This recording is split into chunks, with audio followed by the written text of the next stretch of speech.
Bueno, muy buenos días para todos. Agradecerles a la organización, al Colegio de Abogados y Abogados, a CIER, especialmente al magnífico trabajo que ha hecho Luis Ortiz en la preparación de todo este evento. Es un privilegio para mí estar aquí hoy con ustedes en un país que quiero mucho y donde hace ya, a esta altura, creo que más de 15 años en el que estoy trabajando en diferentes proyectos de infraestructuras y servicios. El tema de la presentación de hoy es la estructuración de proyectos de participación público-privada en el sector hospitalario. Y básicamente voy a basar la presentación en 4 reglas básicas. Un momento. ¿Perdón? Okay. Okay. Para atrás. Ok, gracias. Básicamente la idea es de plantear 4 aspectos básicos en función del cual definir un modelo de estructuración de PPP en el sector hospitalario. Punto número 1 es el encuadre de los proyectos de PPP hospitalario en un contexto de desarrollo de proyectos. El punto número 2 es establecer cuál es el alcance que tiene en cuanto a actividades un proyecto de PPP en el sector hospitalario. El punto número 3 es definir cuál es la modalidad contractual a aplicar para el desarrollo de un proyecto hospitalario, particularmente interesante en el caso de Costa Rica, donde hay 2 regímenes que podrían cuadrar. Uno es el de la Ley de Concesiones y el otro es el del reglamento de la Ley de Contratación Pública sobre contratos de colaboración público-privada. Y el cuarto punto es establecer cuál es una posible estructura de una transacción de PPP en el sector hospitalario. En el marco de encuadre, lo primero que tenemos que plantear es que los proyectos de PPP hospitalaria se enmarcan en un área más amplia que es lo que llama la infraestructura social y en donde encajan otra serie de proyectos en otras áreas como son educación y como es seguridad, en donde tienen todos una base común, por más de obviamente las diferencias que existen en todos estos áreas o procesos, pero nota en común es que son todas facilities, o sea, un edificio de una prisión, un edificio de un hospital, un edificio de un centro de gobierno, un edificio de una escuela, con una estructura común en cuanto a la escenario de asignación de riesgos, escenarios de posibles pagos que puede cobrar el contratista o el concesionario o colaborador de parte del Estado y a su vez estructuras similares desde el punto de vista de la asignación de riesgo que tienen estos proyectos. Como digo, tienen áreas comunes y esas áreas comunes se manifiestan en soluciones comunes de este tipo de proyectos. Si uno ve en el sector salud, que es uno de los sectores no tradicionales, o sea, uno cuando ve, digamos, cuando me tocó empezar a trabajar en estructuración, no fueron los proyectos de salud los primeros eran infraestructuras básicas, como ser escuela, como transporte, agua, energía y telecomunicaciones. Y en una segunda ronda de aplicación de proyectos de la técnica de PPP fue que fueron surgiendo, digamos, el tipo de infraestructura social o de otros servicios.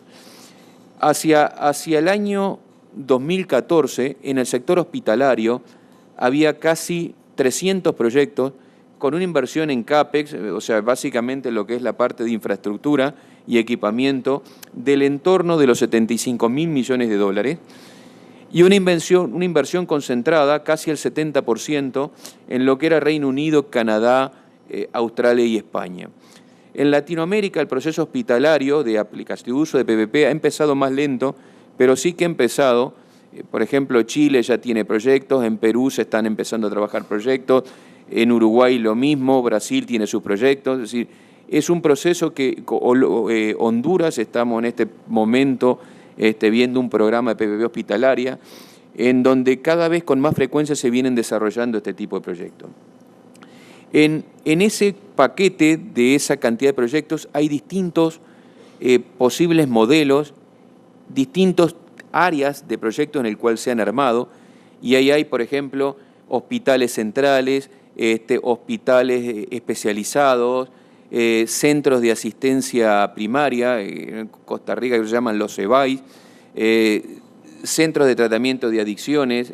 Después, en cuanto a servicios, que voy a explicar más adelante, lo que llaman hospitales o proyectos de hospitalarios de PPP en bata blanca, bata gris o bata verde. Es decir, el abanico que hay en cuanto a posibilidades es muy amplio y es cada vez más amplio. Este es entonces básicamente el contexto en el cual se vienen articulando. Es importante también plantearse qué implica y qué no implica una PPP en el sector hospitalario. Decía Ezequiel hace un momento los cuestionamientos que se hacen en cuanto al tema de huida de derecho administrativo, ¿no? También podría decirles en este aspecto los cuestionamientos que se hacen a si esto es o no es privatización. Y cuando se plantea un proyecto de esta característica, lo importante es marcar qué no es y qué es. Y en el qué es, lo que uno se plantea al principio es, bueno, estamos hablando de un activo que nunca pasa a manos privadas. El hospital que se construye es siempre un edificio público. Ni que hablar, por ejemplo, si estamos hablando de un régimen de concesión de obra pública bajo el cual se construye el hospital.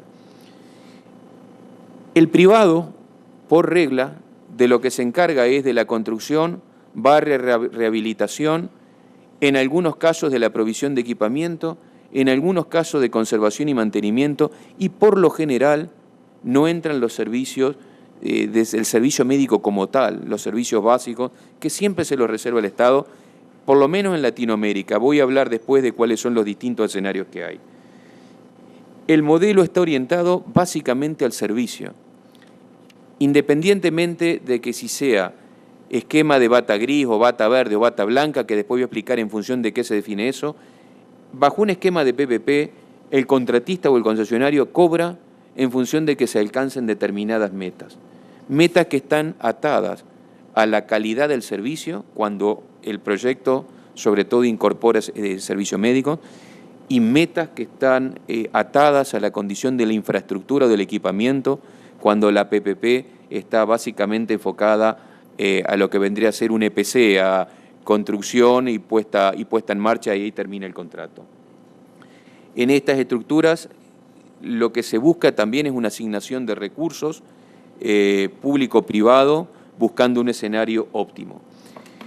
Cuando se plantea básicamente, cuando nos toca reunirnos, por ejemplo, con gente, equipos de gobierno que nos plantean sus necesidades en proyectos hospitalarios, claro, lo primero que surge es, bueno, queremos hacerlo bajo régimen de obra pública tradicional. Y el régimen de obra pública tiene una serie de limitaciones, entre otras presupuestales. Entonces, cuando uno dice, bueno, ¿por qué usar este mecanismo en lugar de usar el mecanismo de la obra pública? Básicamente, lo primero que decimos es, usando un mecanismo de PPP, se puede generar un efecto multiplicador en el aprovechamiento de los recursos, porque si el Estado, supongamos, tiene 100 millones de dólares para gastarse en 2 años en proyectos hospitalarios, como mucho puede hacer un hospital, como mucho. Ahora, si usamos un esquema de PPP y de repente esos 100 millones lo va a aplicar para pago, que quizá ni en el periodo, porque bajo un esquema PPP empieza a pagar una vez que está autorizada la puesta en servicio de la infraestructura. Entonces el Estado, en lugar de hacer 1, y de repente hace 5 hospitales. ¿Sí? Entonces ese es el principal efecto que tiene, es hacer obra hoy que se va a terminar pagando en 15, en 20 o en 25 años, dado que es una obra que abarca más de una generación, porque el hospital no se hace solamente para los próximos 2 años. Otra razón para usar las PPP es que mejora la estructura de incentivos, porque muchas veces el Estado construye un hospital, pero después no tiene partidas asignadas para mantenimiento. Y la obra que se construyó hoy, en 5 años ya está deteriorada. Entonces, bajo un esquema de PPP, como se incorpora por lo general el mantenimiento, también hay un pago y se limita el pago si no se alcanzan metas, como decía hoy, en cuanto al servicio. Eso, digamos, es el primer punto, es el enmarque conceptual de los proyectos de PPP en sector hospitalario.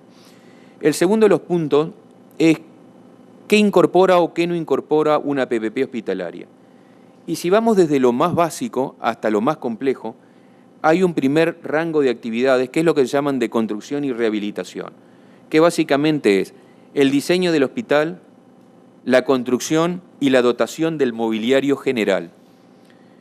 Un segundo nivel de actividades que se pueden incorporar a un contrato es lo que sería el suministro y provisión de equipamiento mayor o equipamiento menor. Por ejemplo, los tomógrafos. Eso generalmente entra, porque son equipamientos más fáciles de manejar. ¿Qué no entra cuando el privado no tiene la prestación del servicio médico? Por ejemplo, el instrumental quirúrgico. Y no entra porque es muy fácil que se lo roban, no tiene muchas veces el privado el control sobre eso. Siguiendo con el rango, las otras actividades que hay son lo que llaman de conservación y mantenimiento. Básicamente, conservación de obras civiles y mantenimiento de equipamiento. Mantenimiento que puede ser regular o mantenimientos con reposición cada ciertos periodos de tiempo. Entran también lo que llaman los desarrollos comerciales. Básicamente, lo que es explotación de un servicio o de cafetería o un parking o áreas de ocio. Algunos hospitales incorporan un mini hotel en donde se pueden alojar los familiares de los pacientes cuando van a ver internados. Esos son servicios comerciales que eso hasta ahí no hay ningún problema en incorporarlo en un proyecto de PPP. Después vienen los servicios de hotelería que se llaman genéricamente, que básicamente es alimentación, limpieza, lavandería, lo que es la seguridad interior, el tema de tratamiento y mantenimiento de residuos, y puede incorporar o no servicios generales. A eso es lo que se le llama en la jerga la bata gris. Esto a veces entran y a veces no. A veces no entran por un tema presupuestal, básicamente, porque el Estado tiene recursos limitados, pero digamos que hasta aquí prácticamente no hay ningún problema en armar una PPP con estos conceptos. Un anteúltimo nivel que se llaman servicios clínicos de apoyo, que básicamente son análisis de laboratorio, algún tipo de servicio de apoyo, y esos análisis de laboratorio que muchas veces no se prestan solo para el hospital, sino que desde ahí se prestan a otros hospitales por un tema de eficiencia o economías de escala. Eso es lo que se llama la bata verde. Y lo último, que son los servicios básicos, que es básicamente el servicio del personal médico y de enfermería, que es lo que en la jerga se llama la bata blanca, y es lo que por lo general no entra. En Latinoamérica no hay ningún modelo que incorpore el sistema del servicio médico. En España, si uno se plantea en cuanto a los modelos que hay, han habido, a mí estando en PwC me tocó estar con esos dos modelos que Price estructuró, sobre todo el hospital de Majadahonda. Ese era un hospital, digamos, bajo un modelo bata gris, pero también había otro modelo que es el que se llama el modelo Alcira, donde incorpora toda la parte de los servicios médicos y hospital de bata blanca. En Latinoamérica los problemas que se han dado básicamente es por una cuestión sindical, una cuestión política. Yo recuerdo hace unos años con el equipo Ezequiel que fuimos a ver, había un proyecto en la ciudad de Buenos Aires y donde el gobierno quería hacer 3 hospitales y fue, te acordarás, Rodríguez Larreta, jefe de gabinete, y fue imposible porque el propio sindicato bloqueó hacer todo el proyecto ya, no solamente porque ya lo veían como privatización y lo veían como una injerencia en el esquema bata blanca. Entonces, ese es un tema del cual políticamente, prácticamente en Latinoamérica sería, les diría, imposible de armar. En cuanto a los modelos de PPP, en la jerga internacional, bajo el concepto PPP, se engloba, como yo digo siempre, es como si fuera un gran cajón desastre, donde uno encuentra un poco de todo. Bueno, esto es parecido, porque es una gran categoría donde aparecen el contrato de leasing, fideicomiso, contrato de llave en mano, contrato de concesión, modelos asociativos como si fuera un joint venture. Esa es una regulación propia de algunos países, por ejemplo, la regulación peruana admite ese modelo, donde la regulación de las PPP tiene un carácter transversal, pero otros países, como por ejemplo el caso de Argentina, Paraguay y Uruguay, han seguido un modelo donde se define el contrato de PPP como un contrato autónomo, más allá de estar englobado dentro de una PPP, digamos, en sentido amplio. En el caso de Costa Rica, si uno se planteara desarrollar un proyecto hospitalario, en mi visión hay 2 modelos básicos sobre el cual los podría articular. Por un lado, el contrato de concesión. El contrato de concesión tiene en Costa Rica una particularidad muy interesante, es que no define la concesión por la idea de que haya usuarios dispuestos a pagar una tarifa, sino la concesión en Costa Rica, como yo la entiendo, está definida que puede ser en pagos de usuarios, en pagos de beneficiarios y en pagos del Estado. Dice o. Dice una puede invocar, más de una puede invocar todas o puede invocar o incorporar una de las modalidades de pago. En una PPP hospitalaria, la estructura de pagos que hay fuertemente está basada en pagos del Estado, porque los servicios que pueden pagar los usuarios, básicamente estamos hablando de servicios en áreas comerciales, como el parqueo, servicio de cafetería y demás. El resto son pagos que hace el Estado. Hay algunas regulaciones de países en donde la concesión está definida por el hecho de que haya un usuario dispuesto a pagar una tarifa. En ese caso no aplicaría el modelo de concesión a una PPP hospitalaria. Pero en el caso de Costa Rica aplicaría, desde nuestra opinión, perfectamente. Además, la regulación costarricense admite un amplio margen de modalidades de aportaciones del Estado que van no solamente en pagar un precio, sino proyectos donde el Estado podría hacer una aportación al CAPEX, que se llama. O sea, si el proyecto es muy importante y la capacidad de financiamiento por alguna razón está comprometida, parte de la obra que hay que hacer con inversión, el Estado la puede pagar como si fuera obra pública, y el resto de los pagos, diferimiento en el tiempo. O sea, los proyectos de PPP lo que tienen es que admiten múltiples modalidades de definición de una estructura de pagos. La ley de concesión de Costa Rica básicamente es una ley, más allá de los cuestionamientos que ha tenido en el país, no por la herramienta en sí, sino a veces por el uso que se ha dado o cómo se han articulado, creemos que es una herramienta por demás interesante para los proyectos hospitalarios. El otro modelo es el del decreto que regula los contratos de colaboración público-privada, basado en el artículo 55 de la Ley de Contratación Pública, que este artículo 55 lo que admite es la posibilidad de regular otras modalidades contractuales adicionales a las que están reguladas en la Ley de Contratación Pública. Y bajo ese esquema o ese concepto es que se regula el llamado contrato de colaboración público-privada, en donde también admite un concepto muy amplio en cuanto a lo que puede incorporar el contrato. O sea, podría ser una PPP hospitalaria solo para construir y equipar, o podría ser, por ejemplo, una PPP hospitalaria solo para prestar servicio. O sea, las posibilidades que da la regulación aquí es muy amplia, o sea, de incorporar todo o de incorporar algunas actividades. Y en lo demás, el modelo es similar al modelo del contrato de concesión en cuanto a plazo y en cuanto a quién toma la financiación, porque los dos escenarios es la estructura prevista, es básicamente un project finance, en donde el tomador de la financiación es el desarrollador privado. Por último, hacer una mención a los aspectos básicos de definición de un modelo de PPP aplicado a un hospital. Hay una serie de definiciones que tiene que tomar el Estado y eso debería partir de un análisis de mercado o un análisis de demanda para ver dónde están las necesidades y qué tipo de hospital necesita. Lo que se da muchas veces es que hacer hospitales centrales concentran y genera ineficiencias en el mantenimiento de la atención y a veces los problemas se mejoran drásticamente con casos donde se hacen centros de asistencia primaria repartidos en distintas zonas.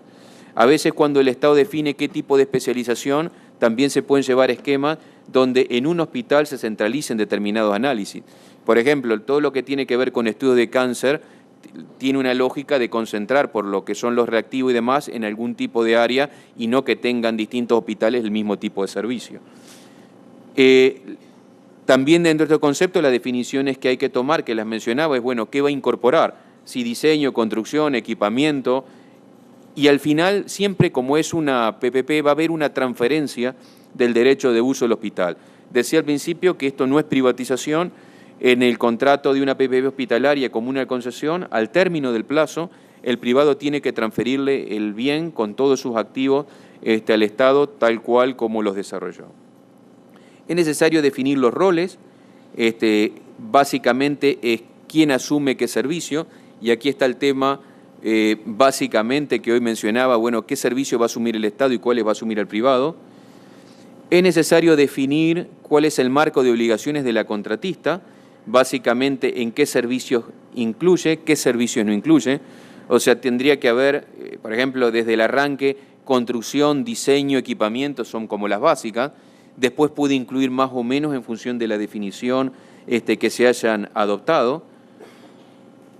Y por último, y que hoy mencionaba, es la definición del sistema de remuneración, que básicamente en una PPP hospitalaria pueden haber 3 modelos de pago. Un modelo que es cuando los proyectos no incorporan ningún tipo de servicio de tipo comercial o de bata blanca o bata gris y demás, que es básicamente infraestructura y mantenimiento. Aquí el concepto de remuneración es lo que se llama pago por disponibilidad.